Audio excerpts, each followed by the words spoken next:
going to go with a very familiar scripture. So I ask that you would hear it for the first time.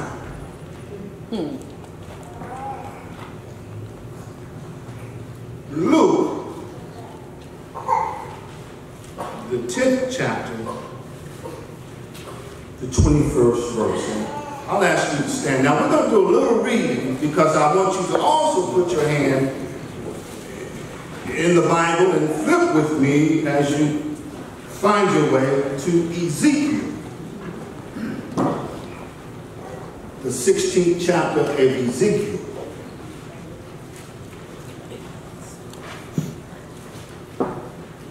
And that will be the first through the 7th verses. So again, that's Luke 10:25.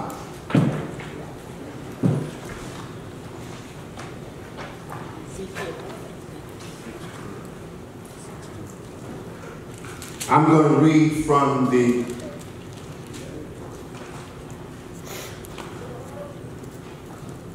Message Bible. I like it. I like it. You may read from the version of your choice.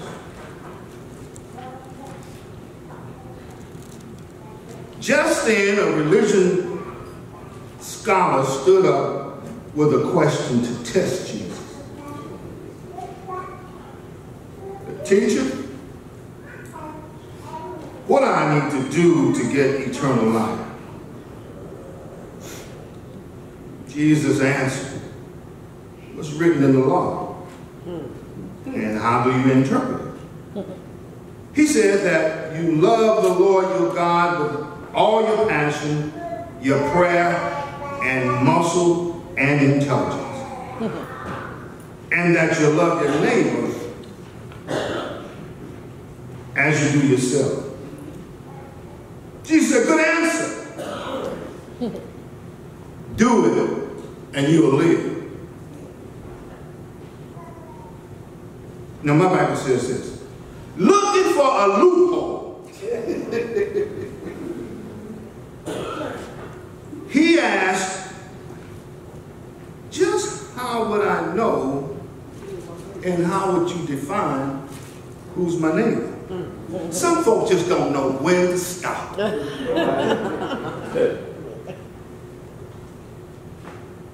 Jesus answered by telling a story.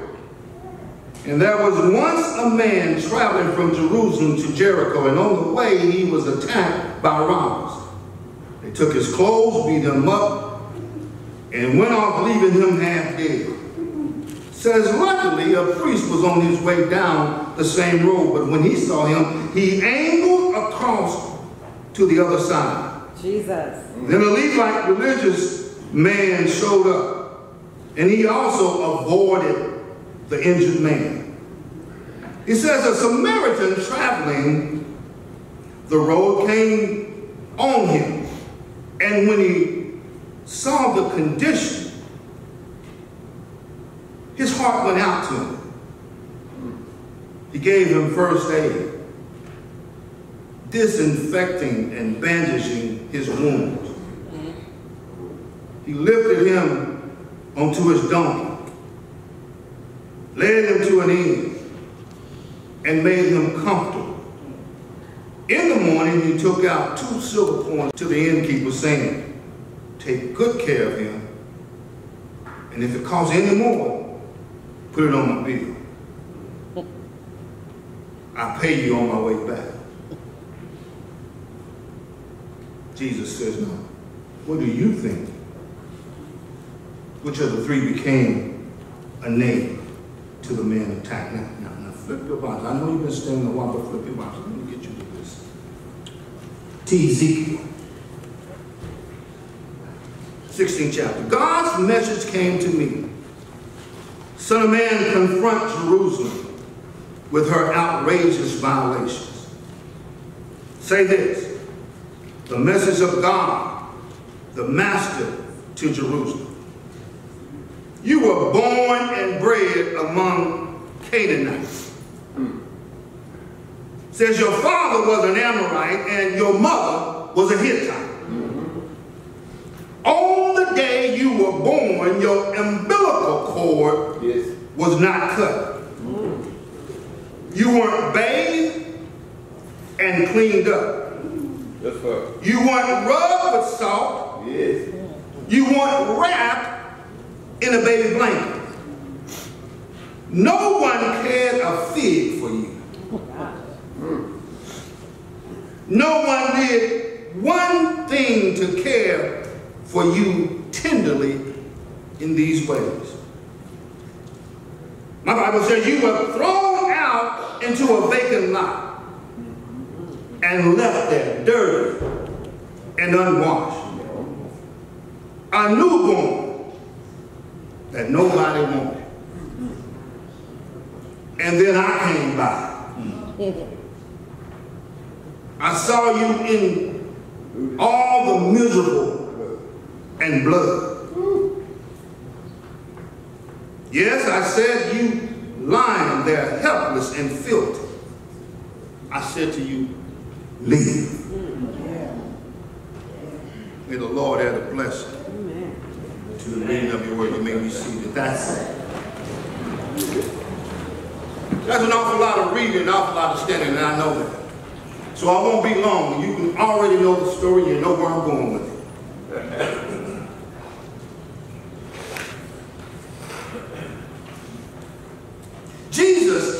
Jesus was talking in that 10th chapter to the 72 that were getting ready to depart and go do ministry work. Up early in that 10th chapter, he was giving them instructions on their conduct and the conduct of those that they would meet. He told them to go into places and how they should go into places and how they should be received. And if they're not received, then take the dust and wipe them off your feet and keep going. He told them that you ought to be blessed that you're hearing this word from me, because many have died, prophets and great men of God have died, and have not heard what I'm getting ready to tell you. If you read it up there, they say Jesus was so involved in what he was saying to them that it said he became exuberant. Jesus preached to himself happy. They say he rejoiced and started to praise in God because of what he had said. He told them, don't worry about you having victory over the devil and the authority over your adversary. Rather, you ought to be rejoicing over the fact that Jesus and God has authority over you. He said, you ought to be celebrating that God's in your life. Come on, man. Come on. Yes, sir. And then he starts shouting, glory to God. A fella stood up wanting to justify himself. You've seen it, Brother Michael. In the middle of a Bible study, he stands up and says, Master, brother teacher, question. What do I need to do to have eternal life? Come on, man. Preach. All right. Jesus said, what the Bible said. Hey, listen, I tell you, the Bible said you ought to love God with everything, and then you ought to treat people right.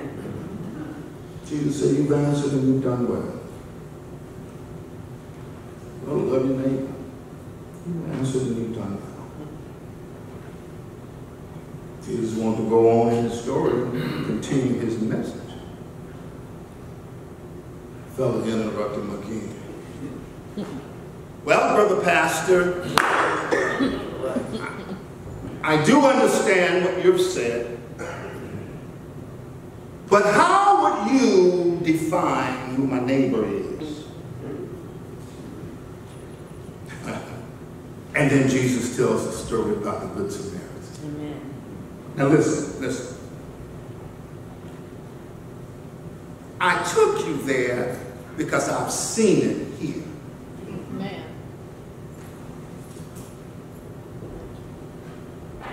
The Good Samaritan story has been set up, and God has set me up in this day and time here. Amen. Touch your neighbor and say, you got to have some street cred. Street cred.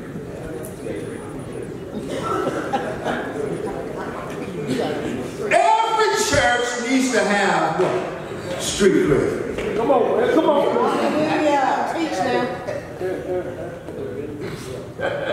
Listen. As this story unfolds and we start to matriculate through it, we find that we have a priest who have come upon this man who had fallen upon hard times. Right? And the priest, understanding the conditions and the circumstances in which he was approaching, he had one or two choices to make. You can decide to help, or you can walk on by. Now, what he did was unusual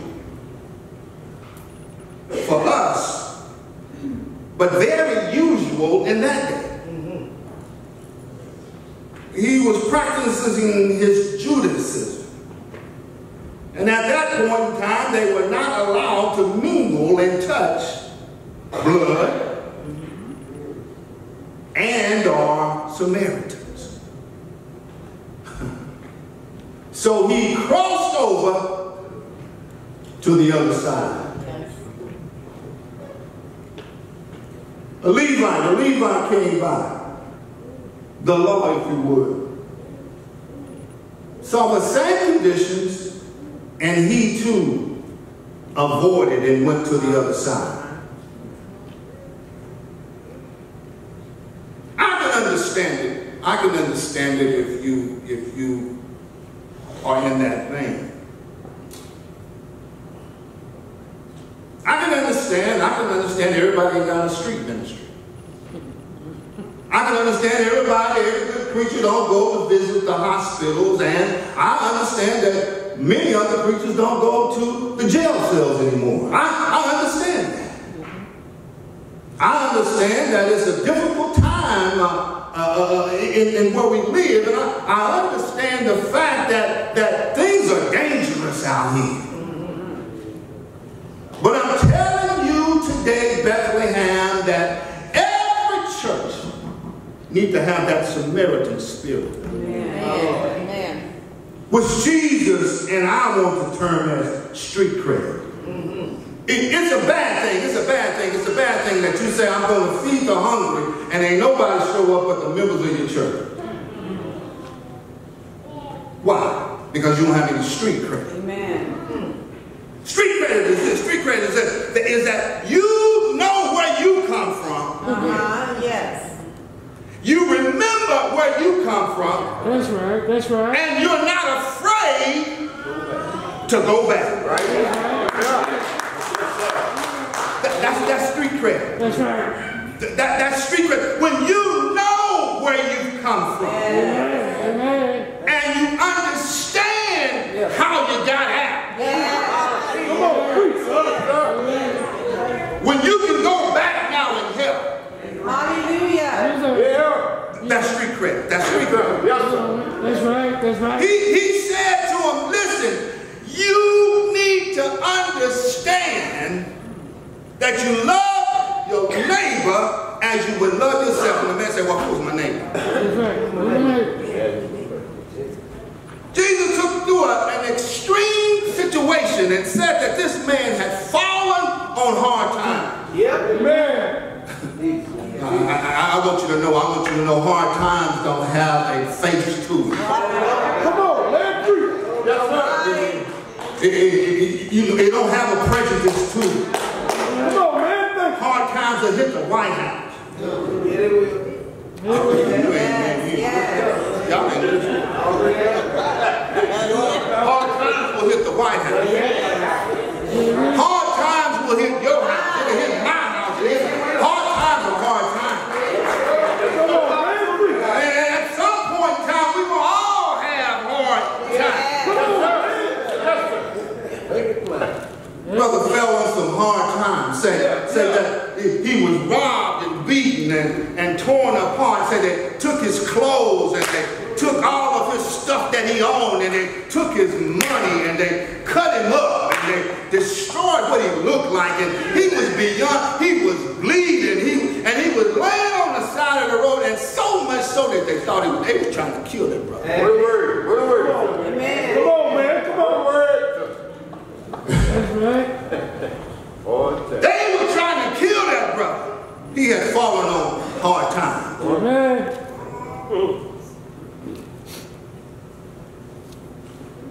Then somebody came by with some street credit. He said he walked up to him, looked up on him, and he said, brother, you look like you've been jacked up.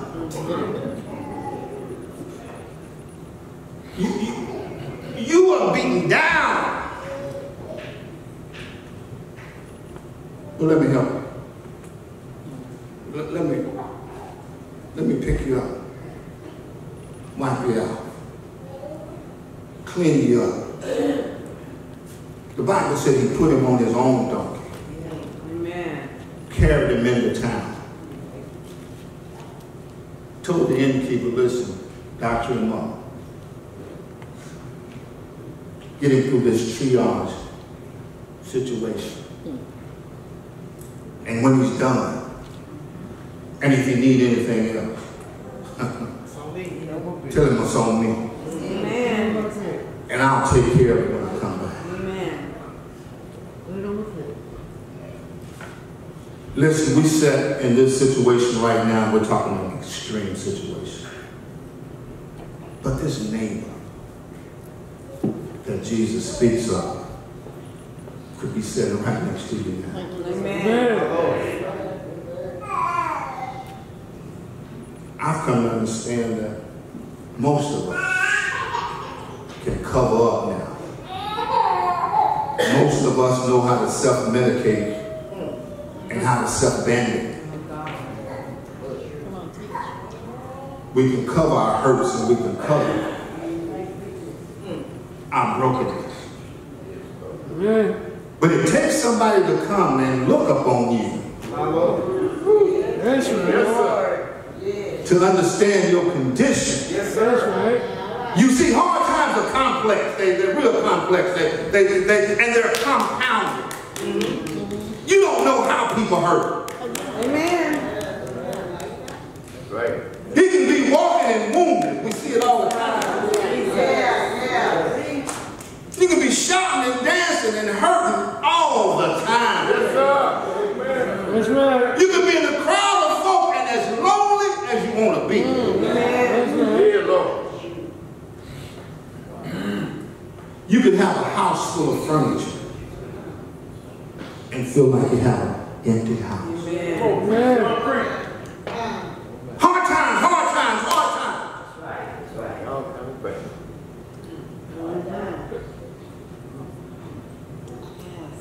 When this young man, Good Samaritan, came, his word was good because he had street credit, even with the innkeeper.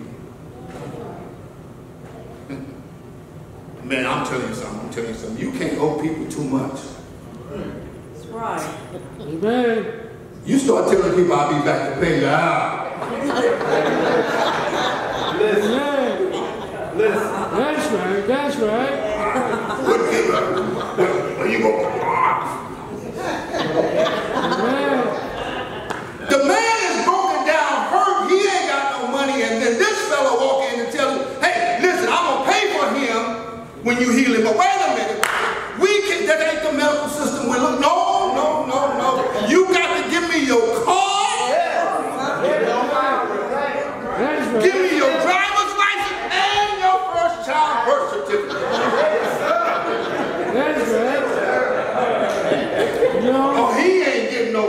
service.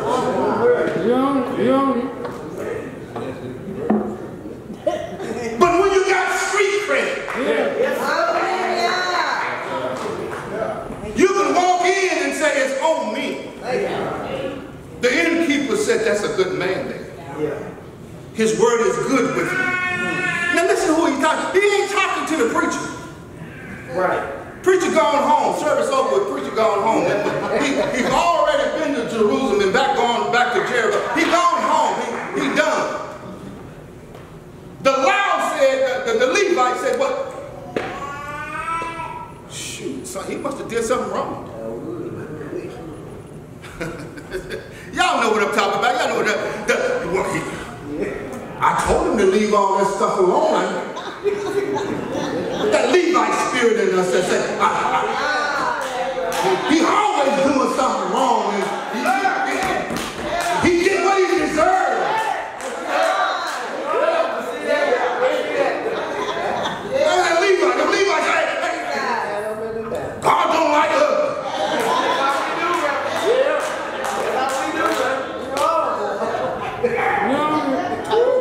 He crossed over and went to the other side. Yes, sir. Boy,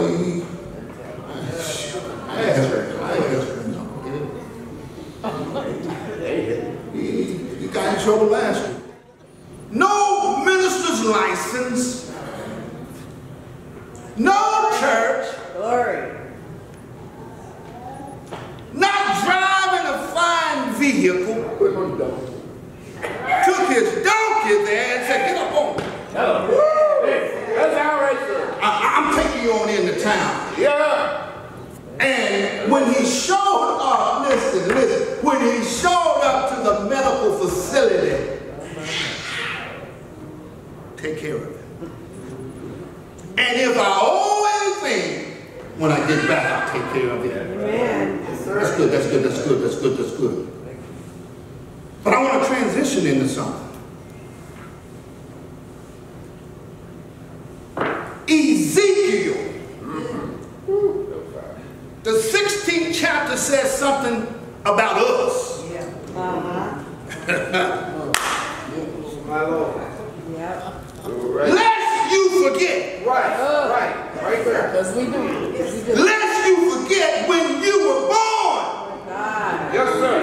Your daddy is this man. And your mama is this one. You were born on the other side of the track. And when you were born, your umbilical cord was still hanging on. Well. Okay. I saw you when you were bloody. Yeah. You were laying there in your afterbirth. Good God, my Lord. Yeah. Nasty and filthy. Yep. Beaten and trodden. Thrown out to die. In the middle of the field. Well. Lest you forget, you were unsalted and no one took time to clean you up. My Lord. You're right. Yes, sir. Nobody. Lest you forget that you yourself had no care for you. Lest you forget that you were left to die. And I came by. That's right. My Lord. Yeah, while you were yet that bloody and water Amen. in your blood and gasping for air. Yeah, that's right. Because you can't breathe with that afterbirth still in your mouth. That's right. That's right. You got a man. I got to clean your mouth out and breathe life. And I said one word, live. Amen. Yeah, one word. In the middle of your mess. That's right. That's right. I want to tell you what street credit looks like home. Thank you, Lord. You see, Jesus.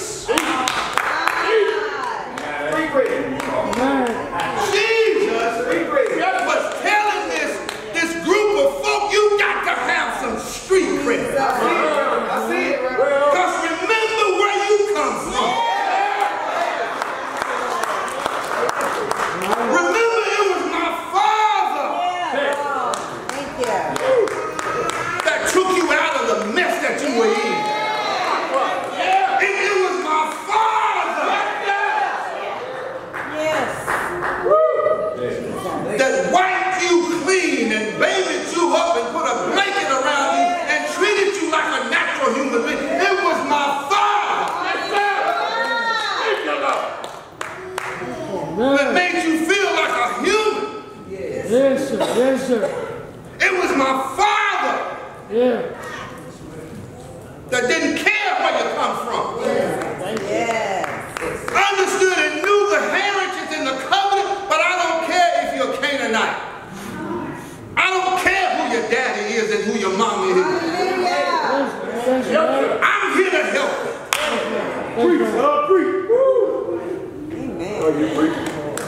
Amen. Street credit. Let me tell you something. I'm going to get out of here because I know y'all got to go to 4 blocks.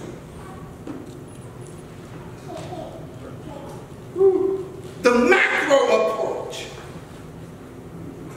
The big picture is where God has brought you. I want you to hear this what I'm saying. God has a macro approach to life. He brought a whole nation from nothing to prominence. Sure did. Sure did. He took a whole group of folk and made something out of it. That's right. That's right. And then he said they were what? Chosen by him. Chosen. He said it wasn't because you were pretty. That's right. That's It wasn't because there was a lot of you. It wasn't because you was wealthy and rich. It wasn't because you were holy. Thank you. Thank you. That's right. Just because of my selection. Yes, Lord. Thank you. Thank you. Thank you. Let me tell you something. Let me tell you something. Bethlehem, Greenville, Texas, Darktown, it ain't because we're in there, all of that. It's because God has put a microscope of his blessings upon us. He has placed a macro level approach to his blessings upon this community, upon our lives. Amen. Where a fellow can come from nowhere. That's right. Come from obscurity. Yes. And God can touch him and bring him to where he needs to be. That's right. That's God's approach. That's God's approach. That's right. Jesus broke this thing down to the micro level. Macro is God. Micro is Jesus. Come on, teach it. Jesus said, listen, I know what God did for you. But the micro approach is, what can you do for others? Wow. Amen. He broke it down to, I don't expect you to save a nation. Amen. But can you even help the next door neighbor? That's right. That's right. I just want you to help the next one to you. Amen. That's right. I just want you to show love to the one that sets down. I want you to show love to the one that's falling about. I want you to do it on the micro level. Come on now. Thank you, Lord. Amen. Because I'm coming back. And when I come back, everything that person owes, I'll pay for it. Thank you. And if you did good, I'll say well done. Amen. Amen. But if you cross over to the other side That's right. and you fail to do the micro level approach to ministry, Come on. Amen. the micro level approach is bring up an offering tray. We got somebody in need in our congregation. Amen. Y'all are listening. My Lord. Somebody has fallen on hard times. Come on, brother and sister. Let me put something in your hand to help you out. That's micro level. Yes, sir. That's right. Yes, sir. That's next door neighbor. That's right. That's us taking care of us. Come on, man. That's right. That's doing the right thing. That's right. Thank you. Because Jesus says when I come back and you've done that, I'll say, come on. Well done. Good, faithful servant. Y'all know the story. You know the story. You know the story. He said, huh? What are we doing? You visited me in the hospital. You came to visit me when I was in jail. That's right. You were there when social services wanted to take my keys. That's right. That's right. You were there when I had too much week and not enough money to pay. That's right. Yeah, you were there. That's right. You were there when they were coming at the door. That's right. And I just needed $5 or $10 and you gave them to me. You were there when I was standing in line at Walmart. That's right. And I didn't have enough money. I was in aisle 6. That's right. And you didn't go to aisle 8. You're preaching now. You're preaching. You're preaching. You're preaching. You didn't say, excuse me, this line is moving too slow. I'm trying to get over here. She ain't got enough money. You were there pulling out the $5, $10,000. That's right. That's right. Hey, God. So, well, when did we do any of that, Jesus? He said, when you did it to Amen. the least. Yes. When you did it to that one that was on the side of the road. Yes. The one that had fallen on hard times. That's right. When you've done it to them, you've done it to who? Me. That's micro level. That's getting the job done, church. That's right. That's right. Amen. That's loving those that are next to you. Yes. We say it all the time, turn to your neighbor. And we dare not say that and not ask them for anything I can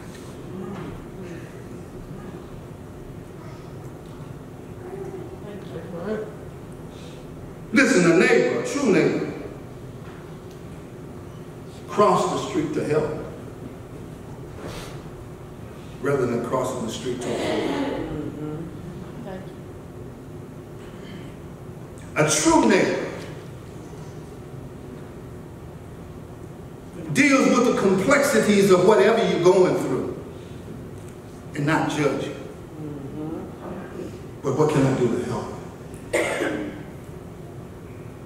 A true neighbor. That's right. See your yard overgrown and I'll go get my lawnmower and help you cut it down. That's right. A true neighbor says, I heard your kids over there acting crazy. And I went and knocked on the door and said, hey, you know mom and daddy wouldn't have that going on here. Stay over here. A true neighbor stands in the middle of a hallway. GSS. And don't go writing notes about how bad these kids are, but you correct them on the spot. That's right. That's a neighbor. That's a neighbor. A true neighbor can see through vision, Brother Mike. Yeah. The next step.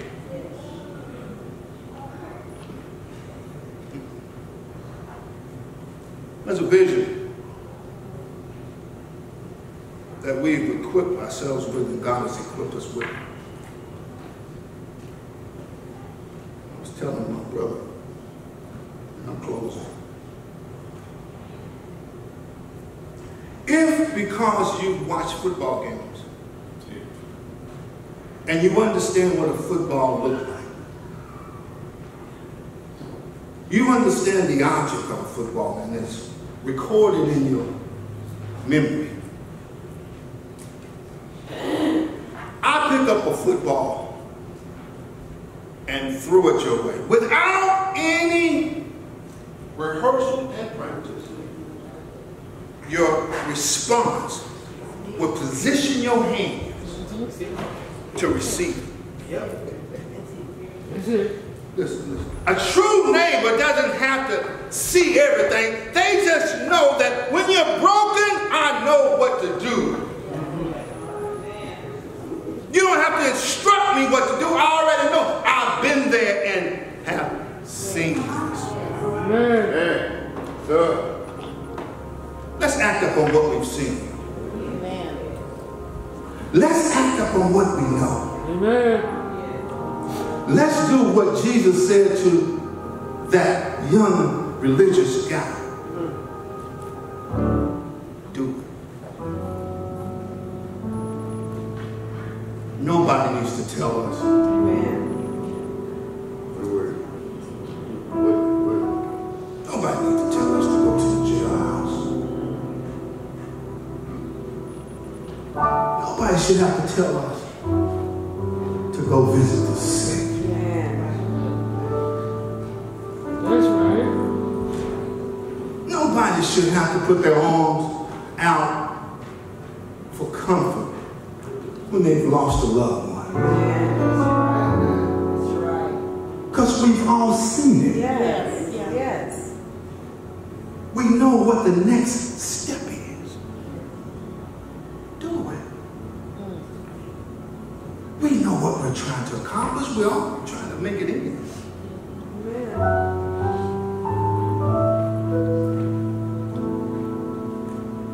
We need to put our arms around family members.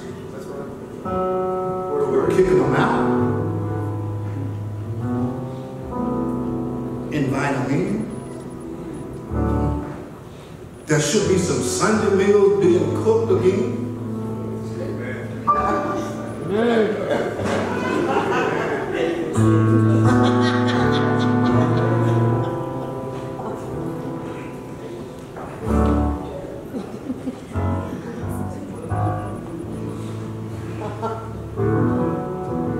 Love thy neighbor.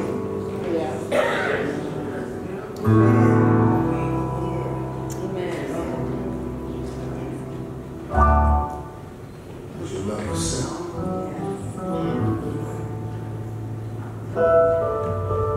Look like I'm done. I would say that you would please go back if you don't have anything else to say. Go back and read that 16th chapter of Ezekiel. See what God brought you from. See where He brought you from. Right.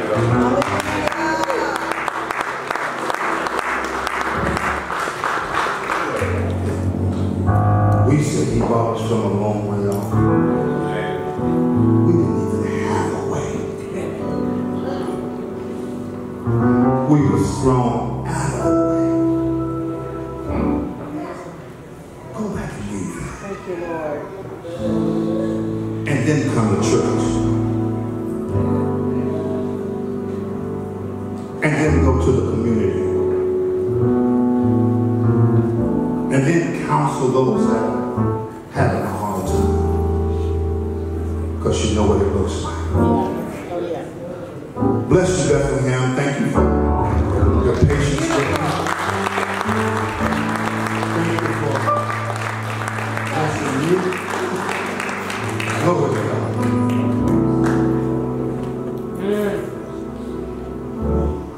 Thank you for embracing That's right. one another. That's right. Let's not let